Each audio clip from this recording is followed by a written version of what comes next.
எத்தனையோ கேள்விகள், ஏதேதோ ஏக்கங்கள், சொல்லவும் முடியல, சொல்லி அழ யாரும் இல்ல.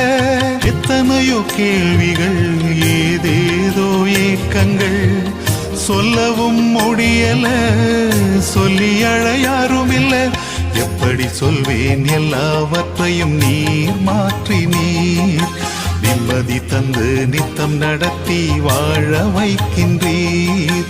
எப்படி சொல்வேன் எல்லாவற்றையும் நீர் மாற்றினீர், நிம்மதி தந்து நித்தம் நடத்தி வாழ வைக்கின்றீர். நீங்க மட்டும் இல்லைன்னா எங்கோ நான் சென்றிருப்பேன், எப்படியோ வாழ்ந்திருப்பேன், மண்ணுக்குள்ள போயிருப்பேன். மறந்தும் போயிருப்பார், மறந்தே போயிருப்பார். நீங்க மட்டும் இல்லைன்னா